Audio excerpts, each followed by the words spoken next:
Hello and welcome to today's Transport Topics webinar. My name is Sue Hensley and I'm the publisher of Transport Topics. I'll also be serving as your moderator for today's program. Thank you for taking time out of your schedule to join us. We look forward to providing some helpful information and insights that you can use in your own business operations. The mission of Transport Topics and what we strive for in this informative webinar series. The title of today's webinar is Secrets Behind the Way Station. What happens when your trucks pull in? Our presenters today are Brian Mofford and Rick Kuntz from Drivewyze and Sarah from JB Hunt Transport. We'll begin our presentation in just a moment, but first a few housekeeping items. I'd like to let everyone know if you're experiencing any technical difficulties with either the audio or video portions of this program, you can call the following number for assistance, 1-800-785-5623. Again, for technical assistance, that number is 1-800-785-5623. Here's a brief overview of our program. You can follow the presentation via the slide deck on screen, and while this is taking place, please feel free to submit questions for our speakers. At the bottom of your screen, there's an icon with an ellipse that signifies questions, and when you click on it, a box will pop up where you can type your question, click send, and it will be submitted. At the end of the presentation, we'll have a Q&A session, and we'll do our best to answer all of your questions. Also in the presentation, there will be 3 polls, so please watch for them on the right side of your screen on the panel. Hear about how the modern way station works and the role technology plays in evaluating your trucks. Thermal cameras scan for bad brakes, automated license plate readers run checks against state and federal databases, and behind it all, law enforcement personnel in the station manage these systems to improve road safety. With technological and human influences at play, you might be wondering how carriers should prepare their drivers to pass all of this scrutiny. Our presenters will be discussing during today's presentation.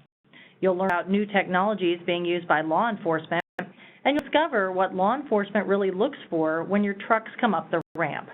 Plus, you get some of the best practices from JB Hunt's Director of Safety to help you improve your driver's chances for a hassle-free inspection.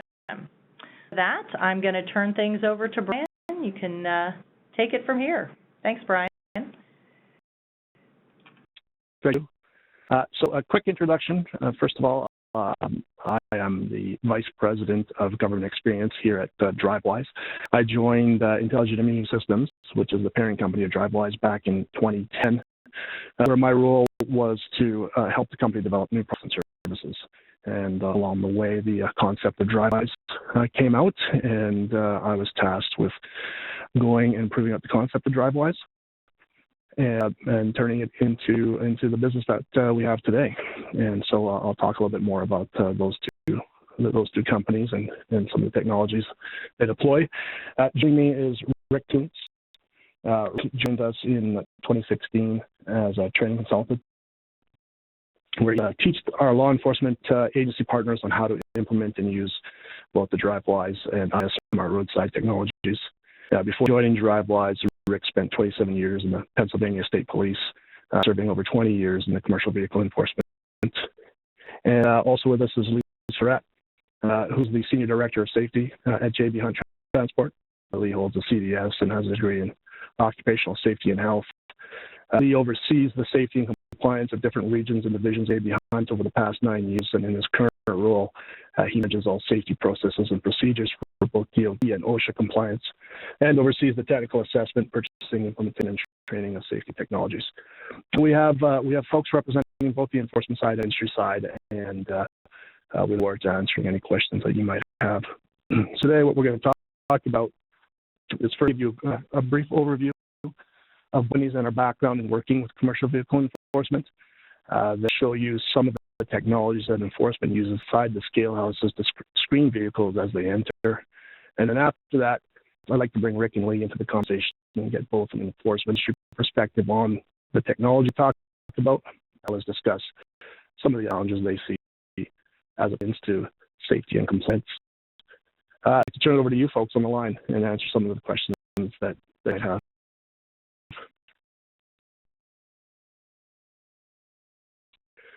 Yes, started back in 2003 with the full thermal imaging, which at the time just started to emerge as a way to help detect potential issues with tires and brakes, which is something I'll get into a little bit more detail here in a few slides.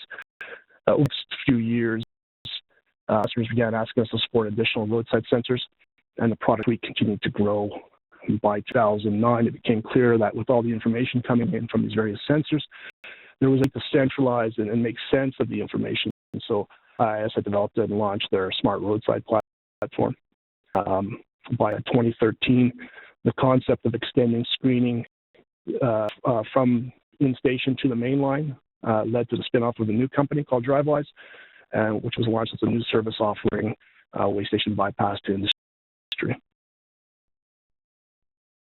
We had improved on thermal imaging, which in turn was a fairly manual process, and launched the first fully automated thermal inspection systems. By 2016, the Drivewyze network had become the largest way station bypass network in North America, and it continues to grow today, as you can see by the map on the screen there.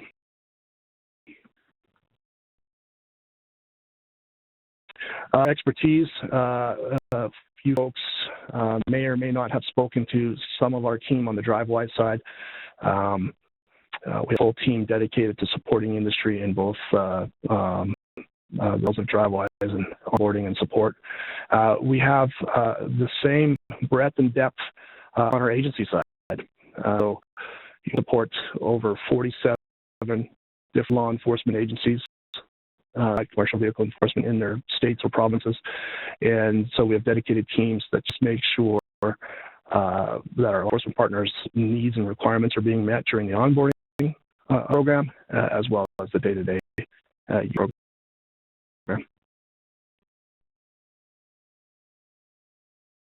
Before I jump into the slides, just a quick poll question for you folks. Are you or your drivers currently using a way station bypass service? And if you look over to the right-hand side of your screen, you see the poll question pop up there. Please select your answer and hit the submit button.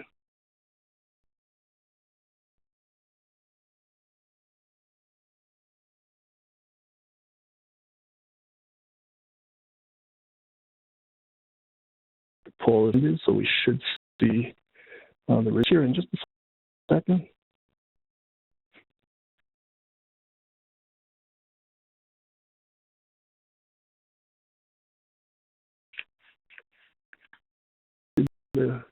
Just yet.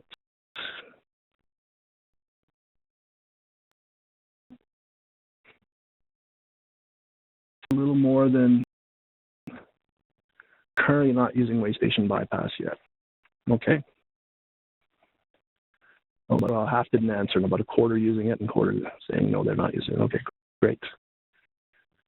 So, there's a way station bypass program, a little different than the additional transponder-based programs in that we are a software-only service where we install the software any kind of existing telematics or mobile device that are already inside the cab. Drivewyze has an agency portal which we provide to law enforcement, which is the image you see here on the screen. And what the internet we transmit to law enforcement is a snapshot of that vehicle and the carrier that the vehicle is driving for. So we show them an overview image of the vehicle. We use license plate and US DOT number, screen information on the vehicle and on that carrier as previously set up by law enforcement inside that agency portal. So all the reading decisions in the Drivewyze program are based on the rules and requirements for that jurisdiction set up by law enforcement. And law enforcement has full access to change those polling rates on the particular program they're running into their jurisdiction. You can check during a BAS request. So in almost every jurisdiction, we are checking things like ISS score. ISS score is in the U.S. is managed and maintained by FMCSA, and so law enforcement will set specific ranges of pull-in rates based on those scores. We're using the license plate number, the VIN number of the vehicle, US DOT number, and that identifying information is helping us pull data that law enforcement is requesting from both state and federal data sources. Some states will all check things like RP and IFTA, it's up to date, status is valid. UCP, in some cases we do integrate with mainline winds, so the weight of the vehicle is screened as well. And in some states they also integrate with limits and or taxes.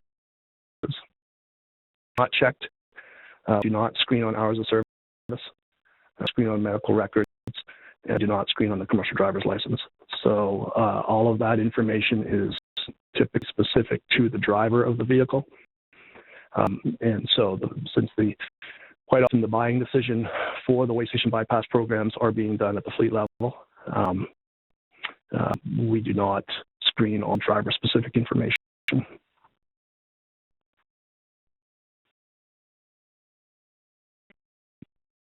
Now you mainline bypass, which is a mainline bypass, is obviously an opt-in program that fleets decide whether or not to participate in.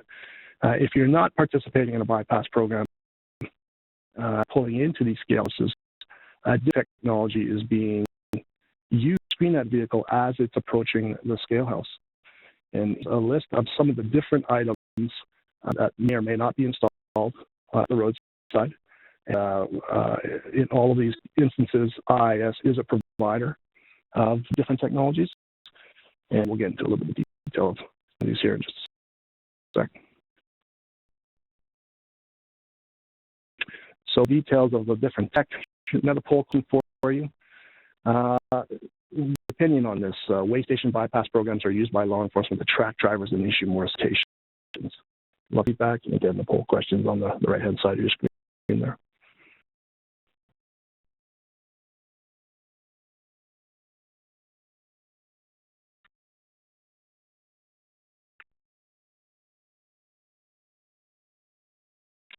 Okay, let's wrap up. We should see the results here in just a sec.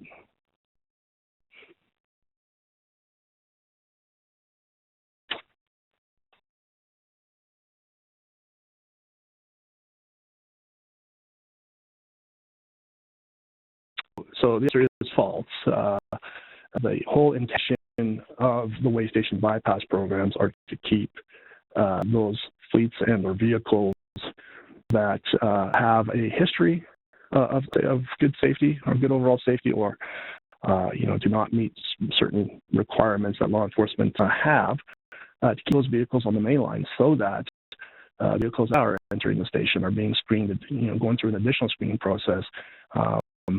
Law enforcement can pay more attention to those vehicles that they need to.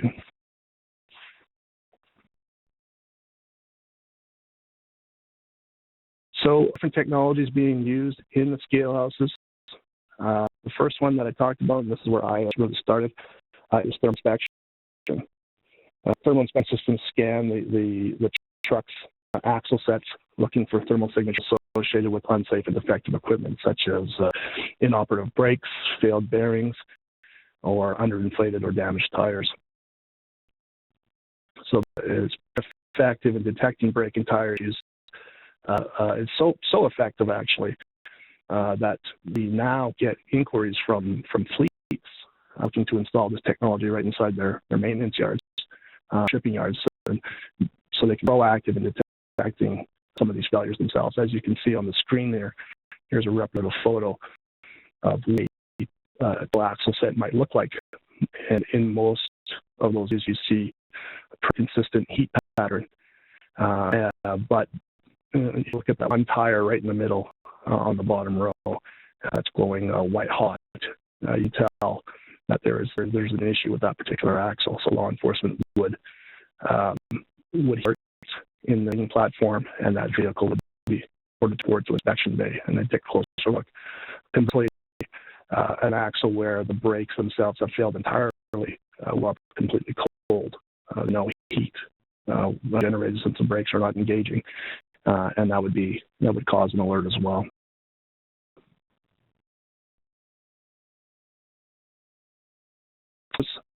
Over camera systems, these are both day and night high-resolution image capture systems designed to collect detailed action overview images of vehicles.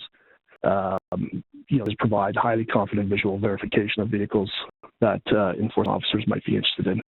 And they seem pretty straightforward, but there is actually pretty sophisticated algorithms that go into automatically determining what type of lighting needs to be. So they're usually used in conjunction with lasers, depending on whether it's day or night or dusk or dawn, how much light needs to be used to get these high resolution images.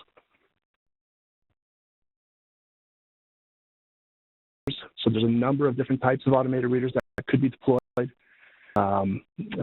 Typically, the ones we see obviously license plate's a big one,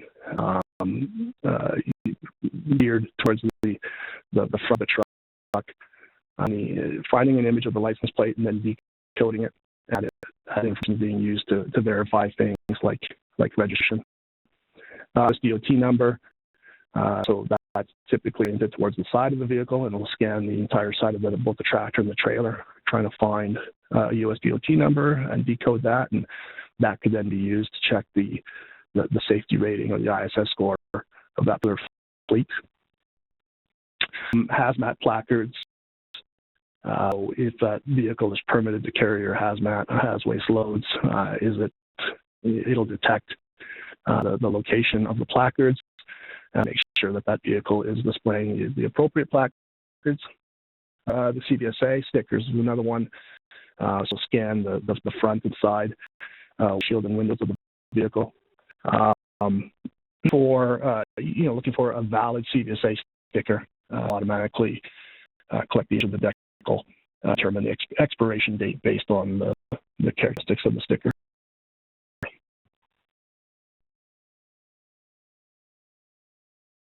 Vehicle waveform identification.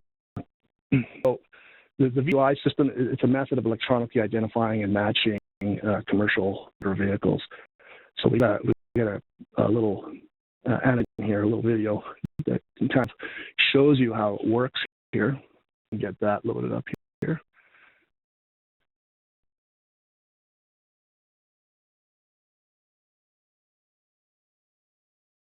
So as we're waiting for the video, in a nutshell, BWI uses in-road sensors to track vehicles by their magnetic signatures. So every vehicle has a unique magnetic signature based on its exposure to magnetic fields, and these magnetic signatures are as unique and distinctive as fingerprints, and referred to as magnetic fingerprints. Identical trucks and trailers will have different magnetic signatures based on where they're loaded, the load they're hauling, the direction of travel, these type of things. These signatures can be collected at strategic locations on the main line, ramp, or throughout a facility, allowing the matching and tracking of a specific vehicle with an accuracy of more than 96%, regardless of the vehicle's speed, acceleration, or braking. If we can track vehicles' way in motion and sensor data collected on the main line and match it to the sensor data on the ramp, giving enforcement a more accurate way of screening, monitoring, and directing vehicles within their facilities.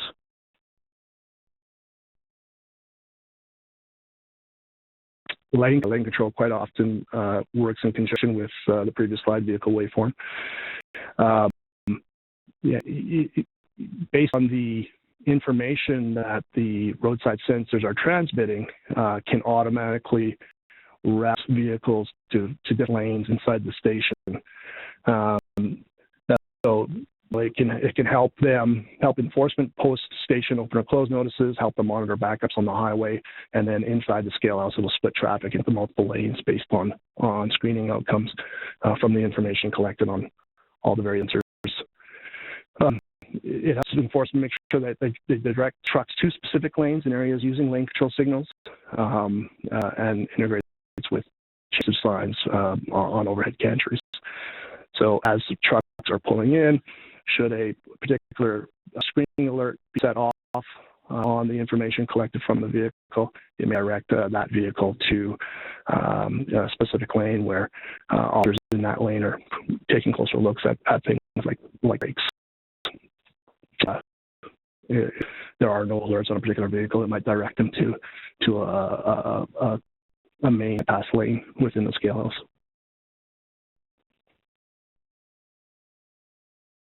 So as mentioned, in around 2009, IS launched their smart roadside platform. So it's a comprehensive roadside safety platform for vehicle enforcement. You have a single unified system that in the past used to require multiple standalone systems for them to monitor the data and the information coming from all those roadside sensors.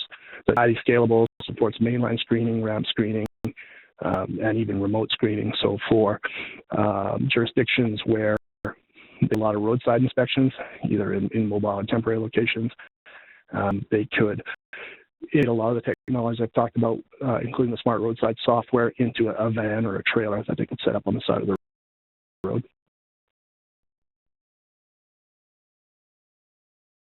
Full question for you. During the 2018 Brake Safety Week, what percentage of CMVs were placed out of service for brake violations in the U.S.? So there's a couple of different options on the right-hand side. Select what you think the correct answer was.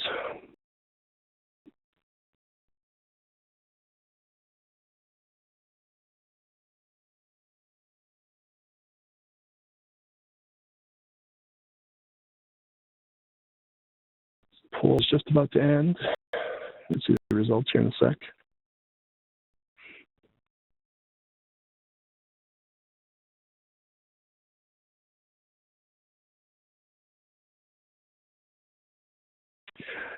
Some good answers there. The correct answer was 14.1%. So that's still a high number. You can see what happens when with a effort, during a week-long blitz on just something like this, led to quite a significant number of out-of-service vehicles. And so you can see where the popularity of something like those thermal inspection systems at applications where they've installed the permanent automated systems. This is something they're monitoring year round.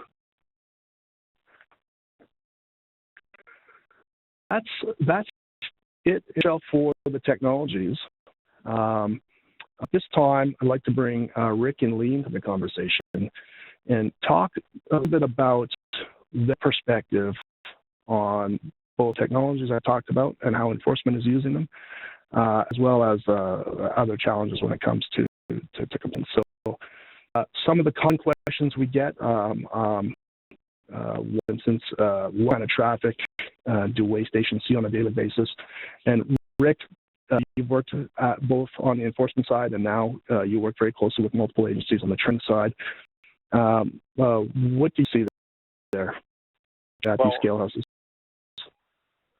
It varies greatly on the day of the week and also by location. What I have always seen through the years is traffic usually picks up beginning of the week on Sunday and Mondays. It's a little leaner in the middle of the week and then picks up at the end of the week. It certainly is not unusual for a weigh station to have 4,000 trucks through it in a 24-hour period. That's not unusual at all. So what value do you see these weigh station technology providing to law enforcement? It gives law enforcement a huge help with of trucks going through a weigh station. It can be hectic, very confusing. Using this technologies that we have, it helps law enforcement weed out the trucks that they need to inspect, the trucks that are with companies that have better scores and know what they're doing. Gives them more of an opportunity for a bypass. So it is a huge advantage to law enforcement to use technology. So I think that talks towards the screening inside the scale house, but do you see weigh station bypass, the mainline bypass, providing additional benefits as well? It keeps traffic moving, which is a huge benefit to the public. Not all that traffic is going to fit a weigh station, obviously, and by using these technologies, it keeps the better trucks moving out on the highway. It the other trucks into the weigh station. and it gives law enforcement a heads up as to, hey, this is the truck that is coming in, this is the size, this is the color, this is the company. So all these technologies, when they're used, it does give law enforcement a huge advantage. Hey, this is one of our poll questions, and I'd love to get your input on it. But do officers use way station bypass technology to monitor drivers or truck speed? That's a myth, and I've never seen that happen. That's purely a myth. Law enforcement, when they're at work in these way stations, they are busy. They're busy people, and the last thing that they really have time to do is sit there and time a driver between way stations or nitpick about things like that. They have much more important things to do. So drivers still get pulled over then and cited even if they receive a legal bypass? Well, they can certainly get pulled over if an officer sees something as it is going by the way station, if it would get a bypass, or if it would even come into the way station and be proceeding out. If it ever gets a legal bypass from system, he or she certainly wouldn't receive a citation. But the officer would once again see something, a flat tire, a procurement problem. That would be more than likely why they would get pulled over. Do officers have in deciding, what trucks to pull over? That really varies from state to state. In most states, officers have to have a reason to pull a truck over, and we call that probable cause. Again, I go back to they see something obvious on the truck, a flat tire, a light out, a driver on a cell phone, driver has earbuds in his ears, which is illegal in most states. But there are other states, a few, that law enforcement doesn't have any reason to, doesn't have to have a reason to pull a truck over just because it's involved in interstate commerce. That's the only thing they need.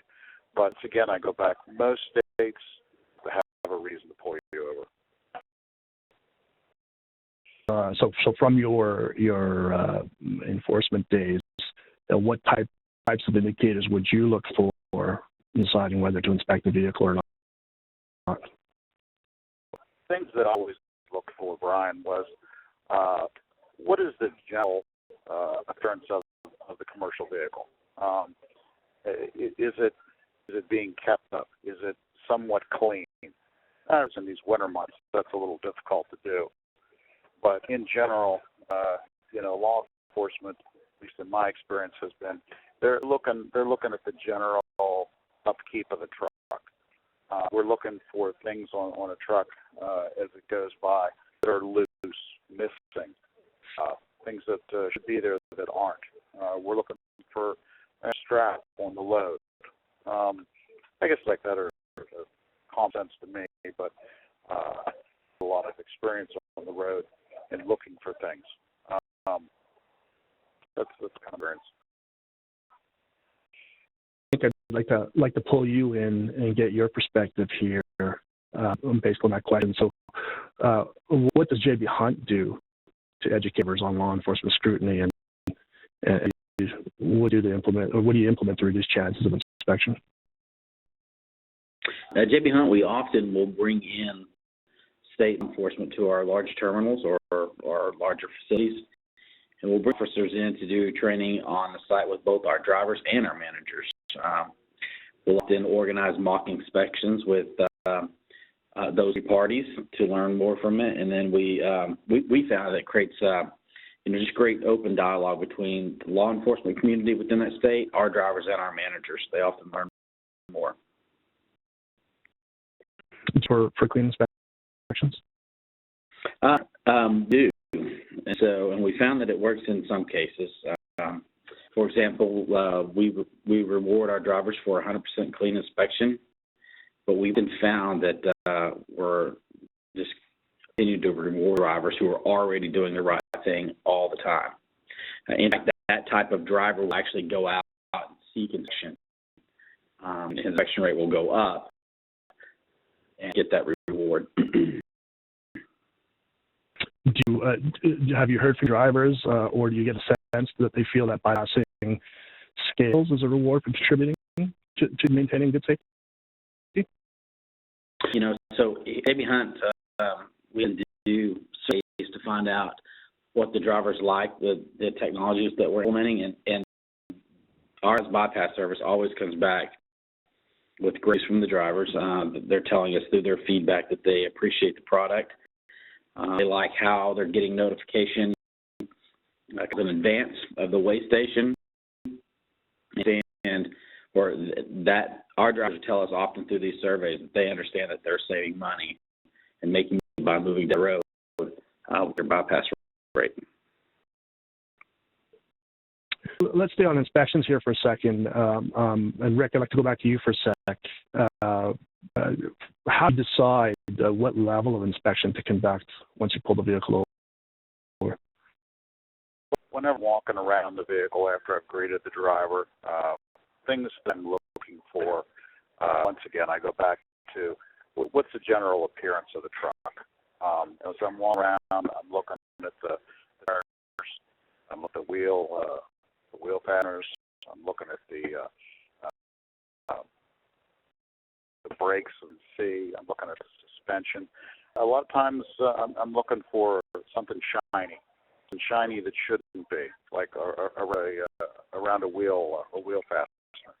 So possibility of a lug nut being loose.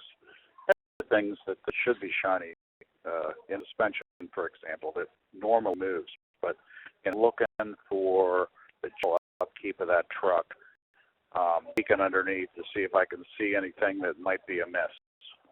And then that's kind of how I make up my mind if I'm going to actually go under the truck and do a complete level one, or I'm just going to do a walk-around inspection of looking at everything on the outside of the truck.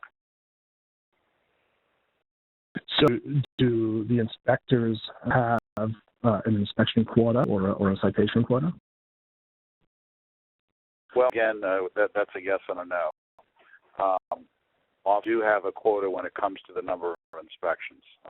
In the states, FMCSA mandates that each inspector complete a minimal amount of level one inspections per year to maintain the proficiency. So you are required to do many. Now, jurisdictions generally require more inspections on top of that.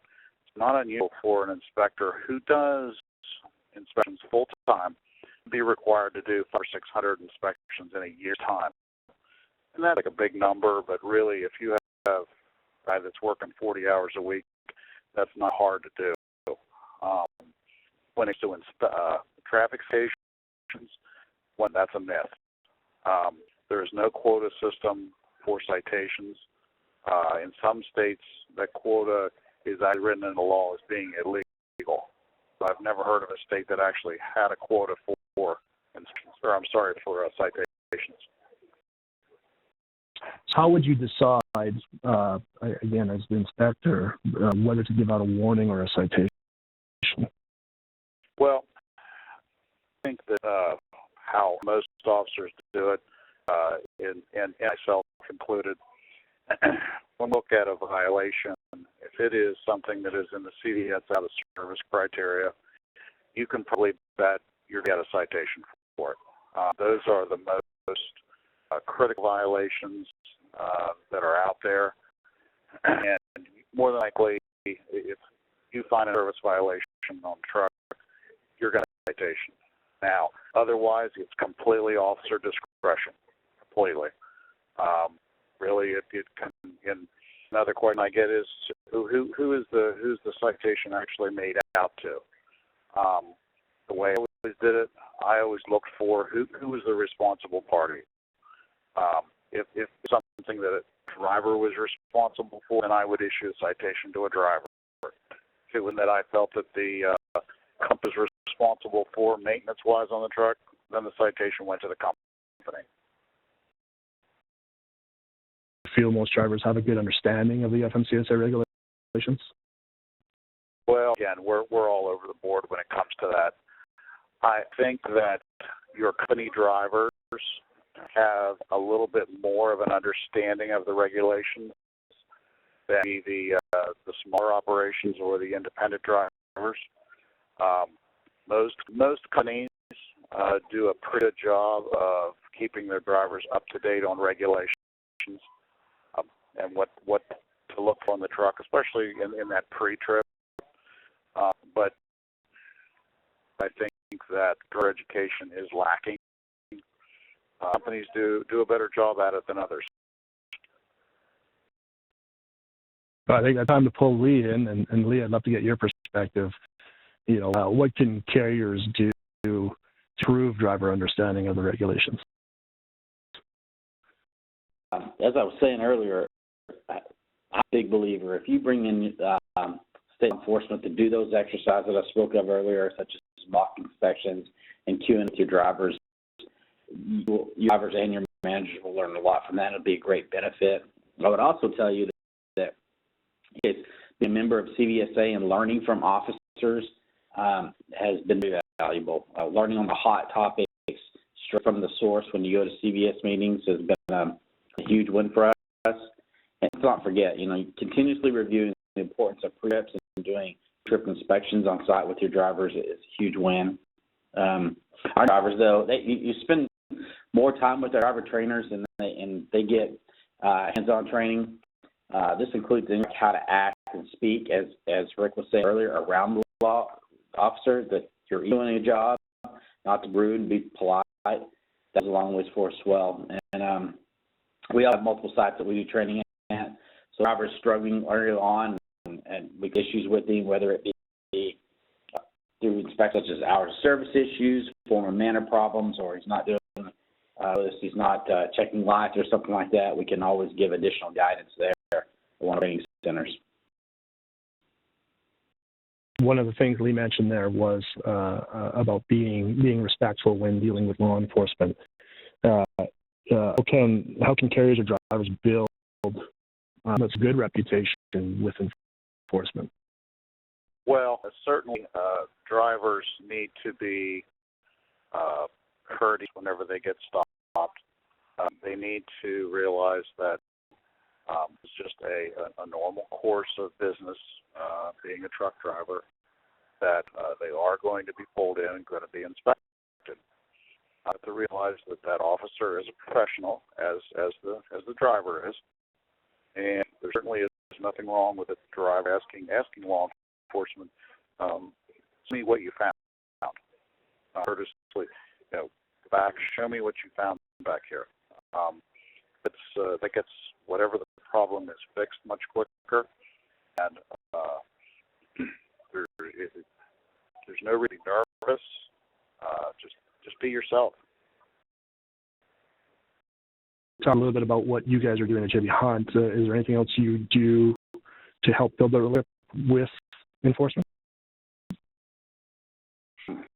As I said previously, law enforcement, but we organize days where our managers go and camp out way stations. We course with the enforcement community, obviously, and we see what goes on at a station. It gives them the opportunity to see things from the law enforcement officer's perspective. And we also here at JB Hunt is we'll have round tables and we'll address their concerns right there. If they're finding issues that we haven't brought to our attention or whatever, we'll make the improvements right on the spot and let the drivers know that we value their feedback and their guidance. And, we work in conjunction with our maintenance departments to improve our tractors. Since you've been using Way Station Bypass, have you noticed any reductions in violations or inspections? For sure. So we've seen an increase in our bypass percentage compared to our previous providers. And, another thing to point out, you guys, Drivewyze has been an innovative partner for us. And you guys have recently built a new service called Insight. And this service, it tells me exactly where the violations are coming from in each state and helps us identify vulnerabilities and helps us build plans to lessen those violations. And then as I mentioned a couple times, reach back out to the enforcement community in that state and build a program and a plan how we can improve. I think I have some additional questions for both you guys. However, I do want to make sure we have some time to answer some of the audience questions. So if you have a question and you want to either direct it to myself or Rick or Lee, or some question, and I can help you direct it, just ask your question in the chat box in the bottom right-hand side of your window there, and we'll start field some of those. There's a few different questions that are coming in already. One of them about thermal inspection, and the different types of brakes that may be used on a vehicle. So this one I think I can answer, and the question is, based on the brake systems, is thermal imaging still detect problems? Because yes, regardless of the type of technology being used on the vehicle, all brakes heat up as they're being aged. We don't typically have any challenges in detecting potential issues based on the type of braking system being used. One of the things I could recommend, though, from a maintenance perspective, tends to lead to a lot of false positives, is the lining up of the air vents on tube tires. So you want to make sure your maintenance folks are instructed to line those air vents up correctly, because if not, that particular axle will not give off a typical heat that we're looking for. So it may raise an alert, and that vehicle may be over by enforcement for a look. We've got a question for you. Give our drivers $200 for a clean inspection. Do you suggest splitting that with the mechanic who performed the PM? Well, I've read that question. That's an interesting thought. We haven't considered that yet. So that's feedback from here. They're thought-provoking question for me to how we're going to address that in the future. We haven't done that, though. Long story short, we awarded the driver for it. Okay. Speaking of, let's go back to the driver for a second. Should a driver get a violation? Can a violation be cleared from a driver's record?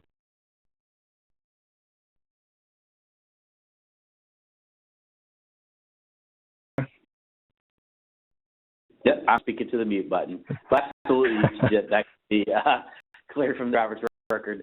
We do, if you don't do, you can do DQ violations. And so if you think it's incorrect, you can get an approval response from the state officer.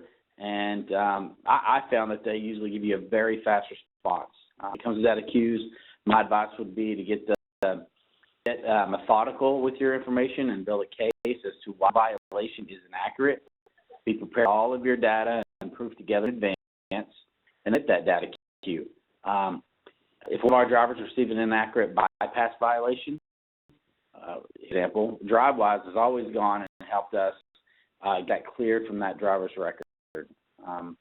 Often can be where a driver's given a pass, and for whatever reason the officer didn't see it, he doesn't understand it in the weigh station, and they come out and pull it over anyway and try to say it's a citation for running the bypass station when it's inaccurate. A couple of questions about the Drivewyze technology specifically. So I'll do my best here to answer a couple of those real quick. So one is, if a truck uses Drivewyze, how is the truck notified to pull over if law enforcement wants to inspect? So I think the important part there is to know that the screening criteria are all set up in advance, and it doesn't require manual intervention should an enforcement officer want to make a screening decision. All the decisions are done online, and should there be any screening criteria that vehicle or carrier fails as that truck is approaching that scale house, the truck will get pull list closed inside the cab. So the truck will then roll into the ramp, and the officer will see what rule a particular truck failed in the screening criteria. And then from there, it's really up to the officer whether or not they want to take a look at the vehicle or let it roll through. I should note too that there is a random pull-in rate at all. So even should the vehicle pass all the screening criteria, they still be randomly told to pull in. And again, it's up to the officers inside the scale house if they want to let that vehicle through or still take a closer look. Another question about Drivewyze. This is more about weigh station bypass in general, and what percentage of tractors out there are participating in weigh station bypass. This particular question suggests about 2 million tractors. We let the total addressable market to be about 4.5 million tractors that are on the road, and these may not be Class 8 vehicles. We're talking about anything really Class 4 or 5 and up. Any vehicle that is participating, in e-commerce, for instance, or any vehicle that may have to drive by a weigh station frequently on a particular route. Of that, roughly 4.5 million, I think we're seeing right now the numbers to be about 16-17% of vehicles are currently participating in weigh station bypass. So that answers the question there, and not just Drivewyze. We're talking about all weigh station bypass programs that are out there. Driver does get a notification on their in-cab unit, whether they're using a mobile device or a telematics device. How advanced can the technology screen? So if we're talking about weigh station bypass, typically the software on the device will wake up at about 2 miles upstream from the scale house and let the driver know that they're approaching a weigh station. That gives the driver time to get in an appropriate lane. Should they need to use the right-hand lane, for instance. About a mile previous to the weigh station, that's when the actual screening takes place. So that vehicle will send a screening request to our systems. Our systems will measure it. It gets the screening criteria set up for that particular site that they're applying, send a response back, typically within 3 to 5 seconds. So definitely enough time for the driver to know what they need to do, whether they need to stay on the main line or whether or not they will need to enter the ramp. How do you arrange for CHP to talk to your drivers, so California Highway Patrol? You guys talk to CHP at all?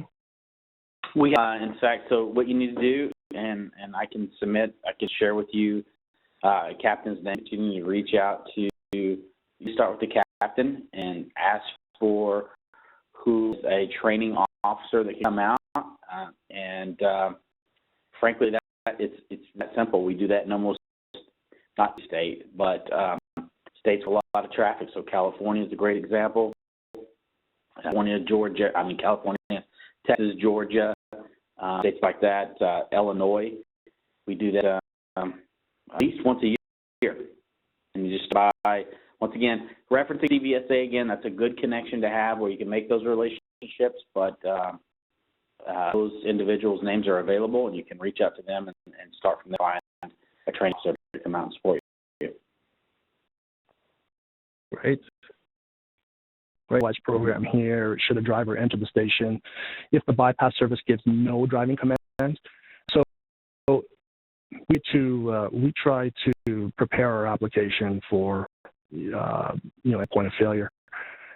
So if at any given time the device is having a problem communicating with our systems, we default telling the driver to follow road signs. And if the driver gets no message whatsoever, and again, regardless what weigh station bypass program they're using, if you do not get a message, what you should do then is follow road signs on the main line. So if the scale house is open and asking trucks to pull in, then they should pull in at that time. We do follow road signs because often, if a weigh station is backing up due to volume, their automated systems may be flipping that sign to closed. So do what you would normally do in those cases. Another question about inspections, and so that I think is more specific to the irrigation screening technology. Asking what kind of tractors pulled for inspections have wheel brake problems, tractor versus the trailer. And what we see is it really varies on the part of the country. In areas where the scale houses are, say down the road from major ports or shipping yards, the percentage is lower because vehicles, there's typically maintenance yards very close by.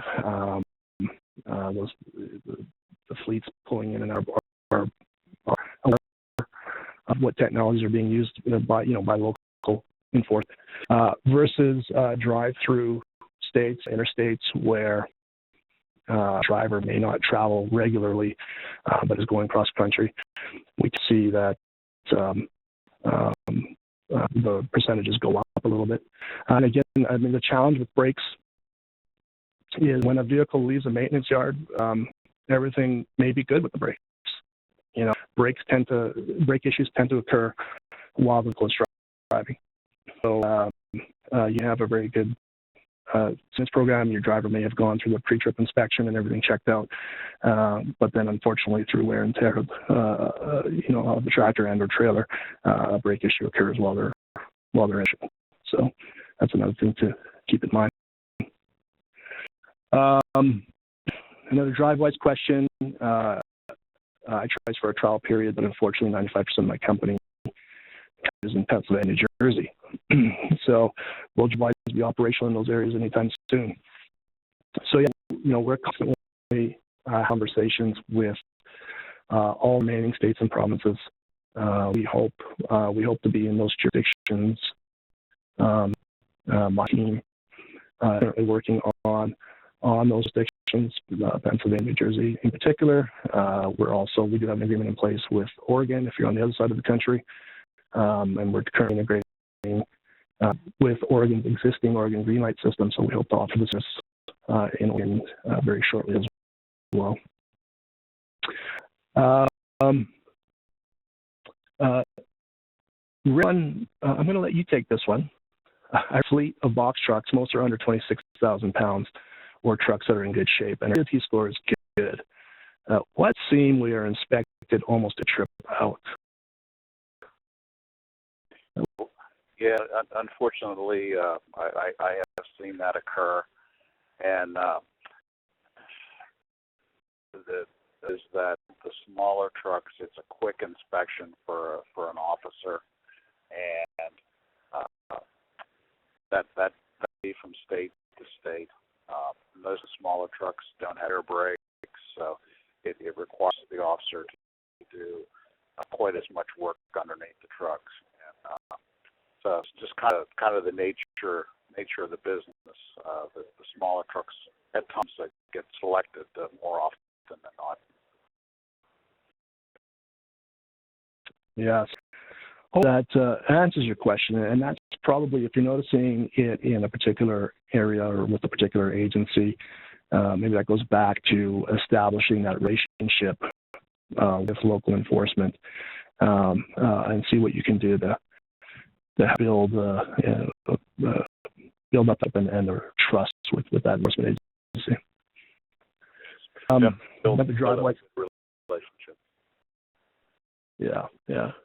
Another coverage question. Are we planning to expand coverage in Canada? Yeah, absolutely. We're happy to say we just finished onboarding Ontario, which is the largest province in Canada and by far the most truck traffic. So if you are a Canadian-based company driving through Ontario or a U.S.-based company that drives into Canada, in particular Ontario, we can definitely offer you bypass opportunities in that province. And we are talking to every other province to see what we can do to offer bypass in their jurisdictions, and they've all been very receptive. The main difference in Canada versus the United States is when it comes to safety ratings. In the United States, if you travel, required to have a DOT number, and in fact, most states today require even local traffic to have a DOT number. So our safety rating is reported to and managed by FMCSA. So there's one integration for us to do there to screen against safety rating. In Canada, there isn't a federal safety rating score per se. Every province runs their own safety. So, for instance, if you are a U.S. fleet driving into Ontario, you are required to have a CVOR number, which is specific to Ontario, and that's what we use to screen your safety history on your vehicles are in that province.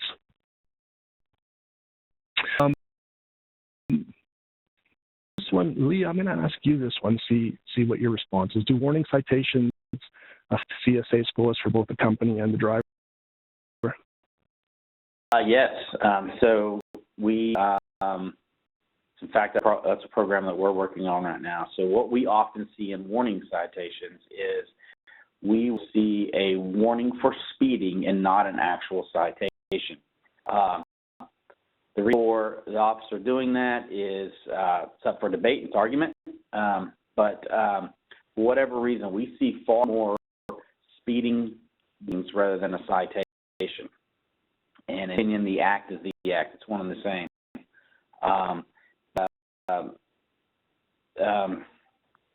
Those, how to answer that? It's been a thorn in our side too. So they affect your score, and he doesn't feel like it's that big of a deal. There's a warning and citation, and so therefore he pays less attention to it and less concern. So we're trying to figure out internally how to combat that. Yeah, great. So it's across the board. So for the person who asked the question, it sounds alone in that category. Yeah, so we'll stay in the CSA safety rating category here for a second. And another question we got is, has anyone seen an increase in violations in vehicle maintenance category since the advent of the bypass systems? Overheard drivers talking, say they don't have to worry about doing a detailed inspection because they got a way station bypass program.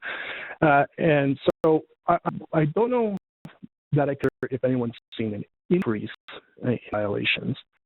What I can say is participating in way station bypass doesn't excuse you from being compliant, especially when it comes to vehicle maintenance and safety. You may not get inspected as often, depending on safety rating. You can be inspected at any given time, and if the driver decides to not do a prep inspection and then hold it in, get inspected, obviously they're going to get citations if they're not compliant. So I think that's an important message. Is participating in way station bypass does not excuse you from being compliant. And as Rick alluded to earlier, even if you get a bypass, if an officer on the side of the road seizing on a vehicle of concern, they can still pull that vehicle over. And while that vehicle wouldn't get a citation for illegally bypassing a station, they can definitely receive citations for anything they're not compliant for. Hours of service. The comment about small trucks getting inspected, we do have a number of small vehicles that use way station bypass as well. And so one of the questions we get is a way station bypass of value to my fleet if I'm not 26,000 pounds or above? And again, it depends. If you are required to drive a scale house frequently, seen this with delivery vehicles, for instance, delivery vehicles that deliver bevs, they may drive back and forth from their yard, 4 trips a day. But there's one particular scale house that they have to drive by every single time. And so we have those customers where they only get bypasses at 1 or 2 ever, but they get, one can get 35 bypasses in a week. So definitely value there. And, we use a study done back, I think it was 2007, by the federal government, and they calculated the savings of a scale house bypass to about $8.68. So, today's numbers, I'm sure that'd probably be a lot higher. But let's take consideration time, wear and tear on the vehicle. you know, and if any of you folks who drive trucks, you know, you may pull into a scale house and it may not be very busy, and you may get to roll through and you really only wasted maybe 1 or 2 minutes. But you do have to get that vehicle back up to mainline speeds. You have to brake and slow down to, you know, to go at scales. And then, of course, you know, there's the scale houses where it takes, you know, 10, 12, 15 minutes to roll through, or should you get an inspection, I mean, you could be there for an hour and a half. We're about time here, so I think what I should do is probably turn it over to Sue. If we didn't get a chance to answer your questions, to submit them, I'm sure we can have somebody get back to you. We are at the end of our program. I'd like to thank our speakers, Brian Mofford and Rick Kuntz with Drivewyze, and Lee Serrett from JB Hunt Transport. I'd like to also thank all of you who attended today's webinar. As Brett, if you have additional questions or would like more information, I'm sure our speakers would love to hear from you. You know someone who wanted to attend today's program but wasn't able to do so, or if you'd like to go back and review any or all of today's program, we'll have it available on drivewyze.com/blog or on Transport Topics webinar archive page at www.ttnews.com. Thanks again for attending, and have a great day.